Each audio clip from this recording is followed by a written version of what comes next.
evening. Good evening, and welcome to Have I Got News for You. I'm Roy Wood Jr., and I usually host the American version of this show, but I'm here this week seeking asylum. In the news this week, outside of Wendy's in San Francisco, there's an embarrassing moment as two people realize they're both up for the same job.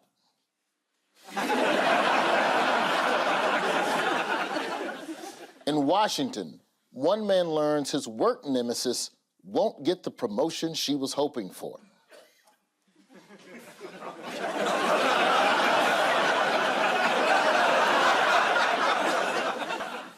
And at UK border checks, one American chicken importer denies their birds have been injected with steroids.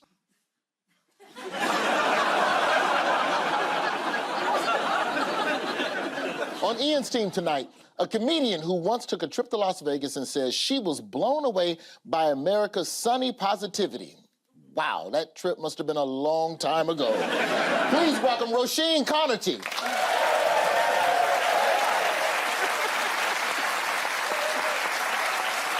On Paul's team tonight, an author and broadcaster who was awarded a world record for naming the most capital cities in a minute. Impressive. Most Americans wouldn't even know that England was the capital of London. Please welcome Richard Osman.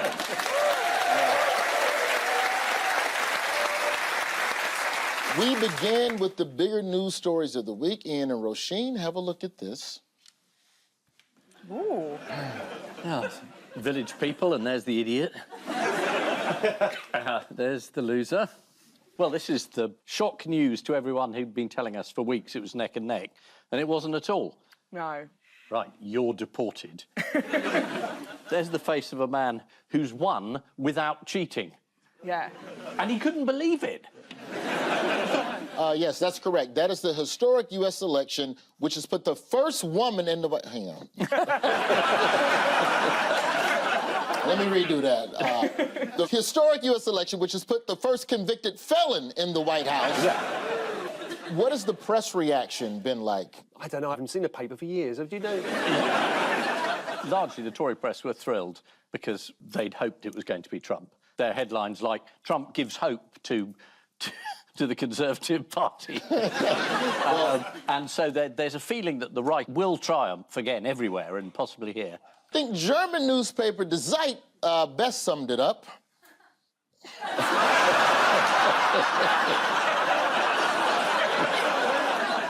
Why do the Poles always get it so wrong? It's not the Poles that are the problem, it's the Americans, Roy. Maybe people are reluctant to say how they're going to vote if they're sort of going to vote for Trump. They don't want to admit it in public, but then go ahead and vote in private. I don't know. But we always think pollsters don't bring their own prejudices to the polls. They're somehow magically independent. They're not. And repeatedly, I mean, we saw it in Brexit, and we've had it lots of times. People sort of believe what they want to. And who they asked as well, it's like who they... People keep saying shy fascists. And I don't know... Shy fascists? Yeah. Tiptoeing into Czechoslovakia. Look at me, I'm a shy fascist. A lot of people seem reluctant to admit they supported Trump. Even Republicans in the state of Georgia claim to not be that impressed with the candidate in the build-up to the election. Have a look at this. Who are you going to vote for? The right person. Well, who you think the right person It won't is? be Donald Trump. Okay, tell me why. Last time you saw him talking, did you watch his lips? Uh-huh. Were they moving? Uh-huh. He's lying. That man was lying. You could just tell by the way he was talking. He's got a fresh Klan robe in the closet. Neatly pressed. We've got slightly different libel laws over here. Just mentioning it early. No. I'll visit you. He didn't know. No, to be fair, Roy didn't say he was a member of the Ku Klux Klan. He just said he liked the uniform. Indeed. Yeah. Okay, then let me take it back. I guarantee you that man has a white sheet in his house that he may or may not wear at night to scare minorities. Yeah. There was also a lot of political heroes in the American election. How did Peanut here become a symbol of Republican criticism of the government? I can guarantee you that squirrel got a white sheet in his closet. Yeah. You can see it in his eyes. I don't like that hat. You're safe there. Well, Peanut the squirrel, there was a suggestion that he might have rabies, and you can only test for rabies once the animal's dead, apparently, so they killed him and then said, no, he hasn't got rabies. He's a squirrel back in a jiffy bag. He was living in a house with a man. Oh, was it? Well, that's, Yeah. listen, you Legally. know, I'm not judging. Illegally. Yeah, they were together. Yeah, Not like right, that. right. That's all right. Who knows? Who knows? He got rabies somehow. Yeah. Bury his nuts every autumn. Peanut was living in a house, and according to the New York Times, a warrant was issued to seize him. And when they came to pick him up, he bit somebody involved with the investigation. So they euthanized him to test for rabies, and you're correct, he did not have rabies. But maybe if Peanut the squirrel had just complied with the authorities' orders. Yeah. Yeah. Do you think they'll try this with Prince Andrew when they try and evict him? What, in case he's got rabies? Worth a go, innit?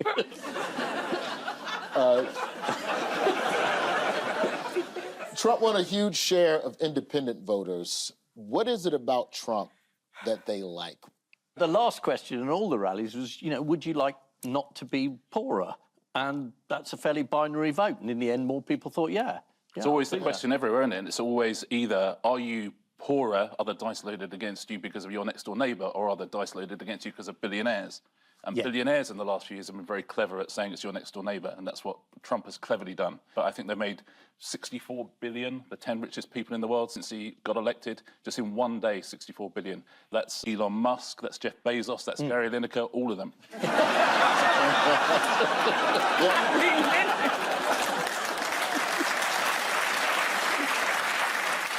With Trump's election, what's Keir Starmer rushed to do? Phoned him. Bring him up. Yeah, congratulate him. Well done. To make sure that we keep that special relationship going that only the British are aware of. Keir tweeted on Wednesday morning, I know the special relationship will continue to prosper. Has Dick Van Dyke come into the studio? I don't know about that sounded Australian, my bad. Good. He's in the room. Blimey, Mary Poppins. Here's Trump acknowledging that special relationship. He was the big winner of the last election in the UK, and he's a very spectacular man, very highly respected, Nigel Farage.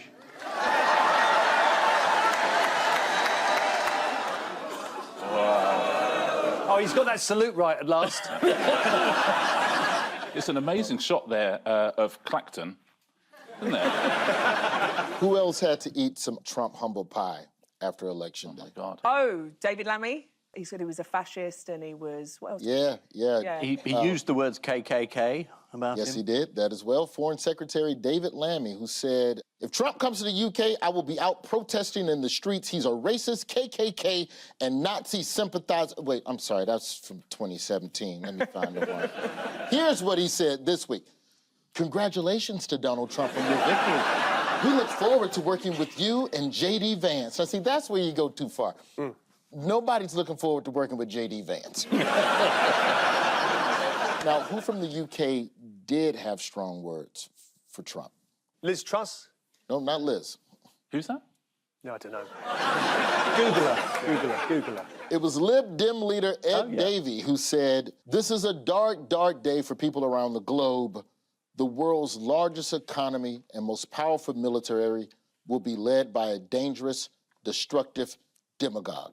Davey completed the statement, then inflated his rubber ring and jumped down a water slide. Roy, do you understand that punchline? Oh, or did you just trust They showed me the picture of him. Okay. And I'm like, that is a policymaker? I mean, yeah. Okay.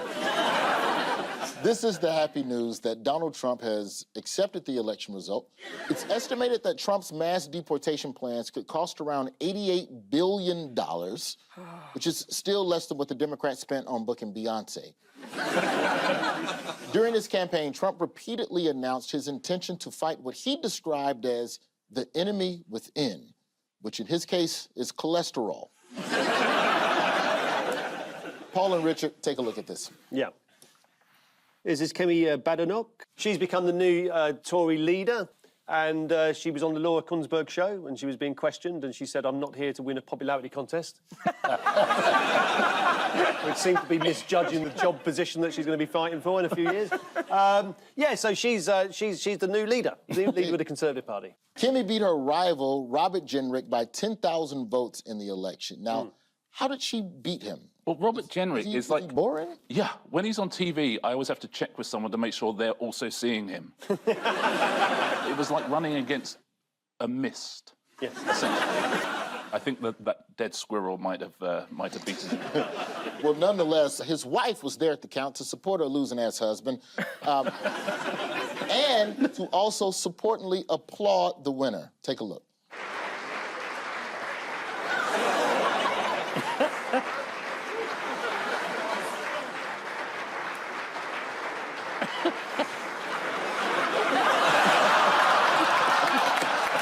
Very good. Now, I don't want to get sued because of your laws over here, but is it polite to guess what drug somebody are on? No, that's all right. You can guess. Yeah, no, you can do that, and then we will come and visit you. Yeah. Kimmy's parents were a doctor and an academic, but how, according to her, did she become working class? Oh, she had a Saturday job somewhere. McDonald's. McDonald's, yeah. She got a Saturday job, and then she went working class. When she got in there, it turned her working class. She arrived in a carriage, and then got in there and had a couple of fries. It was all like, "Hello, love." That's awfully good. That's better than his chimney. Let's see about that. I'll try again later. What did your Boris Johnson say that Kimmy Badenoch would He's not bring... my Boris Johnson. Well, I'm sorry for making eye contact with you. What did your Boris Johnson say Kimmy Badenoch would bring to the party? A couple of crates. Yeah. He said she would bring Zing and Zap, which are a couple of girls he met on holiday. And Keir Starmer also said that Kimmy's election as the first black female leader of a major political party was a proud moment in the history of our country, although Labour MP Dawn Butler was a lot less enthused. What did Dawn do? She accused of being a white person in blackface or something like that? Yes, it's the fury of the left when someone who's black doesn't vote for Labour. And it made her very, very cross. So she retweeted, I think, someone else. Yes. Right. Although now Elon Musk will sue you for saying tweeted as well, because I think it's X'd. She X'd. She likes some words on a website. Can I say that legally? Yeah, Would that not get me sued? Yeah, you're fine with that. Shit, y'all be hating so hard. Now, explain to me, if you all can, why the Labour Party has never had a non-white or female leader. I think they assume they will have the support of minorities who then don't necessarily give them that support. That's what happened in the American election as well. And I think that's a mistake. I know, and the Tories have had 4 female leaders, 2 non-white leaders. I mean, they've had an awful lot more leaders. I'll give them that, but...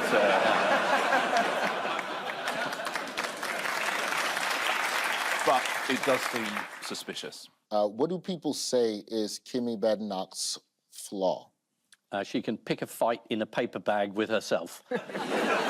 According to Tim Stanley in The Telegraph... I don't listen to him, he's an idiot. Yeah.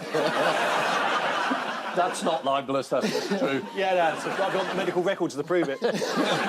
According to Tim Stanley in The Telegraph, she's too confrontational, too aggressive with the media, they say.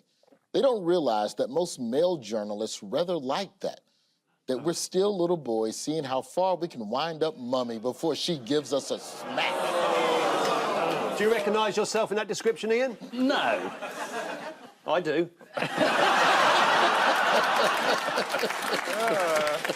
Y'all freaky as hell up here. Okay.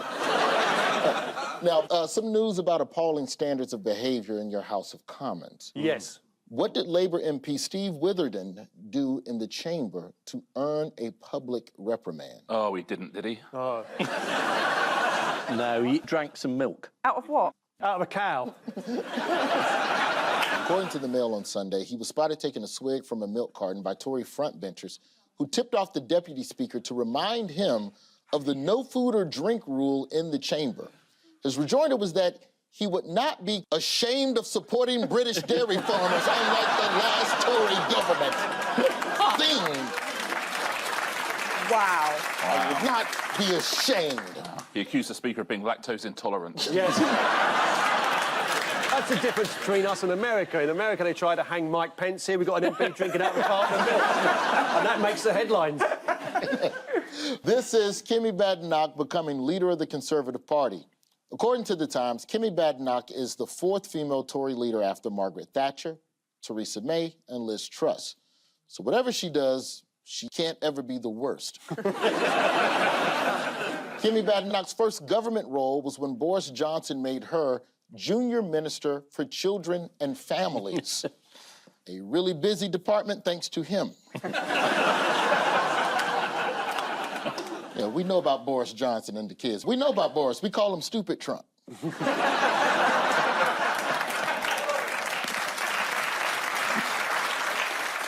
And so to round 2, and because I love your quaint little country with its amusing local stories, it's time for the tiny island of news. Fingers on buzzers, teams. Now, I did see this. It's the M1's anniversary. 65 years. So next year, you'll be able to claim a pension. That is correct. This is the news that the M1 motorway is 65 years old. Happy birthday, M1!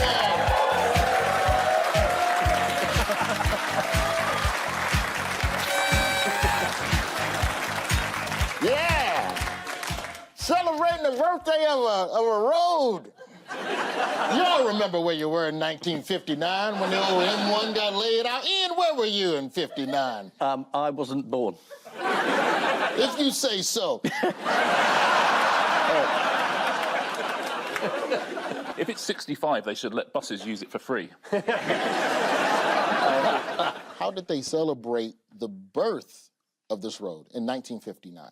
I think the Queen opened it, didn't she? Yes, In 59? yes. I seem to remember Pathé black and white imagery of sort of, and here's the Queen opening up the M1, which promises to get people from London to Leeds in no time at all. Something like that. Pretty good. That's how you do the accent. Yeah. That's how you do it. And here comes Mary Poppins on a broomstick.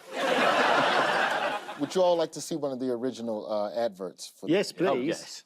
The London-Birmingham motorway, first of its kind in Britain, will open for traffic on November the 2nd, barring unforeseen delays. Its many wonders include, near Luton, a high retaining wall 16 feet wide at the base. A 16-foot retaining wall outside Luton. Yeah, bitch, we got a road. All right, while we're on the subject of roads, Yeah. we're gonna play a game called Name That Road. Oh, fantastic. Are you ready? Yeah, absolutely. Okay, here's your first one. Which road links Caththorpe Interchange in Leicestershire with the Port of Felix... What the fuck? With the Port of Felixstowe in Suffolk. Sorry, can you say that again? Yeah, so we were distracted Yeah. by someone walking out at the thought of a road. Yeah. Right, you're taking the piss out of the M1, I'm off. Yep. Okay. Americans coming over here, knocking our roads, I'm off. Tried to say those cities as best I could. Yeah. Say them again, Roy, but maybe use our accent. Imagine Dick Van Dyke were here. Okay, here's your first one. Which road links the Caththorpe Interchange and Leicestershire with the Port of Felixstowe in Suffolk?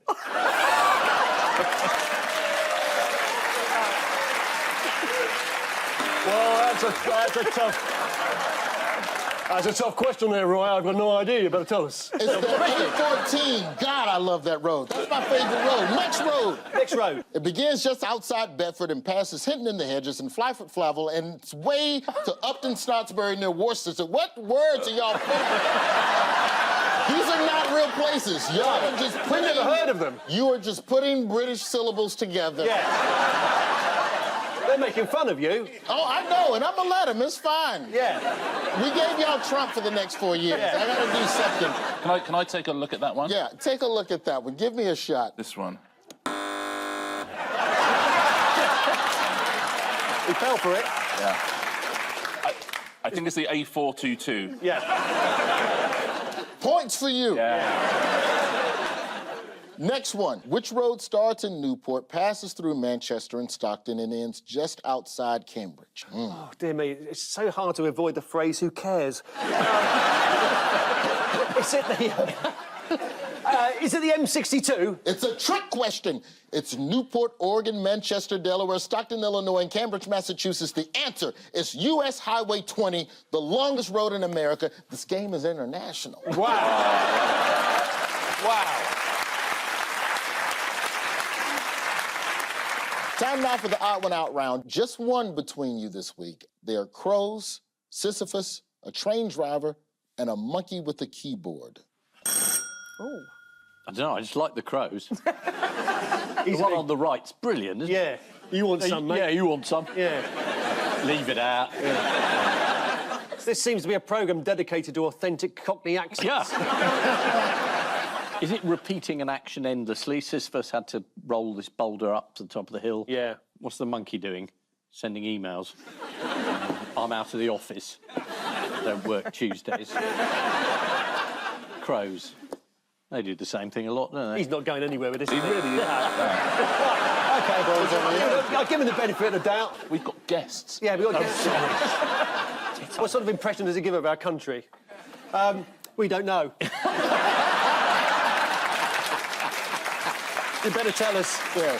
Good one. Well, so Good. his thing is non-stop. He never stops pushing the thing up the hill. Yeah. Monkeys can write the works of Shakespeare if there's infinite monkeys. Given enough time, yeah.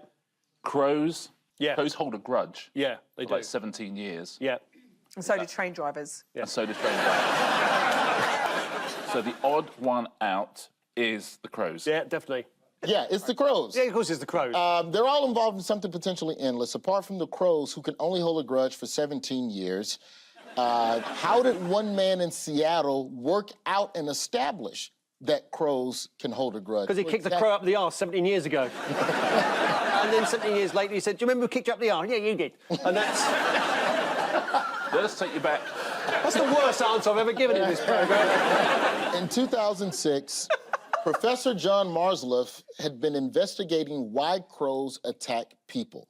So in 2006, he briefly captured 7 crows while wearing an ogre mask. Oh. Here he is in the mask. This is the mask he was wearing. Is that a mask or is that man just British? Like, what's up with the teeth?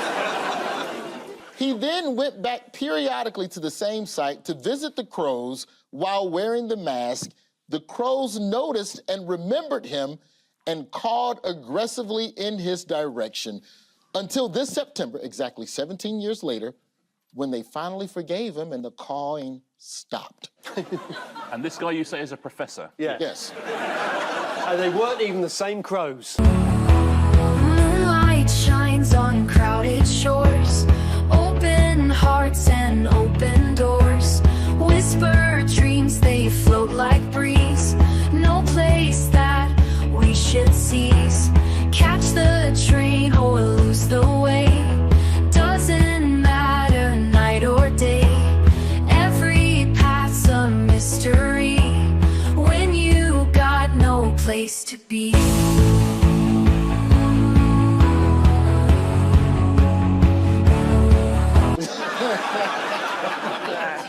What is potentially endless for a train driver?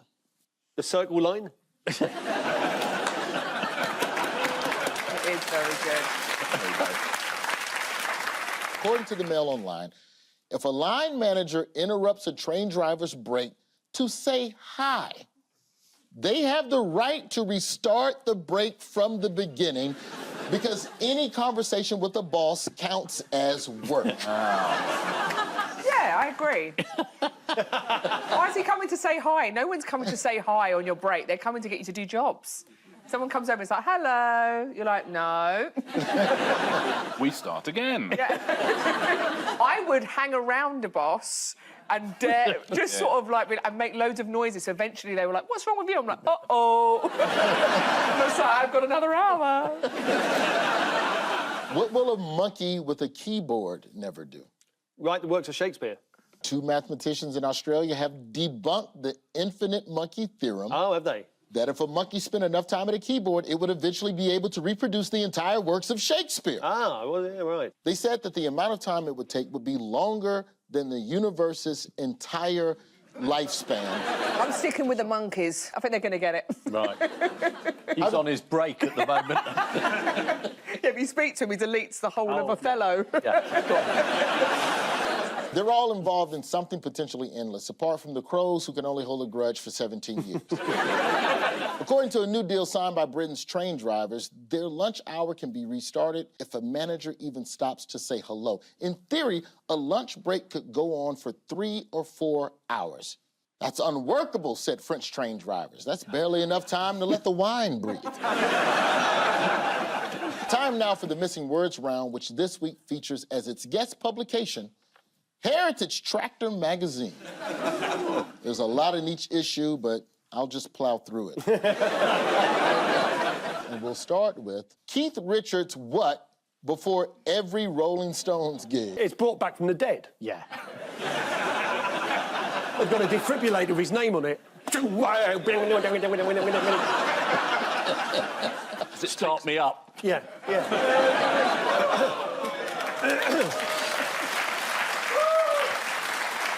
Keith Richards eats a whole shepherd's pie before every Rolling Stones gig. Keith insists on having a shepherd's pie before every Rolling Stones gig. Stewed, gristly meat covered with a cheesy crust. It's a pretty good description of Keith Richards. Next, visitors to the Vintage Harvesters Open Day in Norfolk were in for a rare treat when Graham what? Is it sprayed his seed over a 30-metre radius?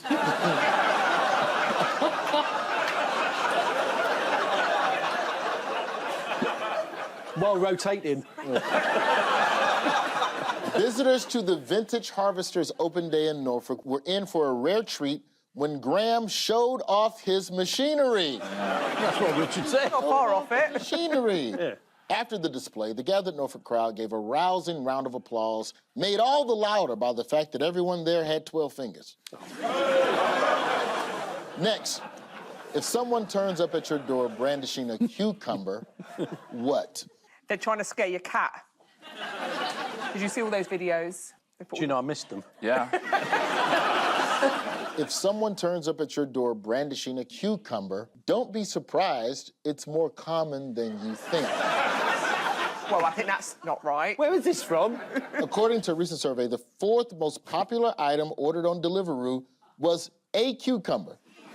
To the Americans watching right now, a cucumber is a type of vegetable, and sometimes you eat vegetables because they're supposed to... You know, never mind.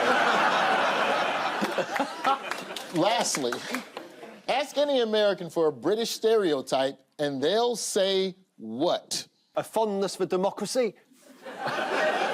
Ask any American for a British stereotype, and they'll say horrible teeth. What are you saying, Roy? We'll ask you. We say the food... The food? Yeah. It's bad. Chips, fish and chips. It's not, here's the thing. Yeah. I'm not going to say that British food is bad. I will say it does not photograph well. I would agree. That's the problem. So the final scores are Ian and Roisin have 4 points, and Paul and Richard have 7 points. Sorry about that. On which note, we say thank you to our panelists, Ian Hislop and Roisin Conarty, Paul Merton and Richard Osman, and I leave you with news that after an unexpected career change, one woman decides to take up acting and audition for a part in EastEnders. At an election victory party in Florida, one intern manages to slip away from an awkward situation at the last minute.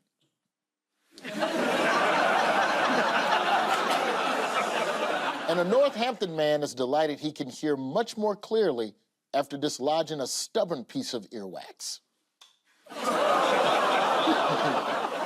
Good night.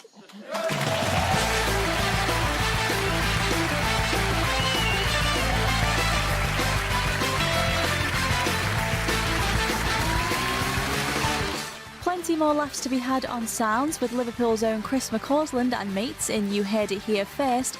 And we've got a tag team to tickle your funny bone this Friday night. Press red for Stevens and McCarthy now on iPlayer.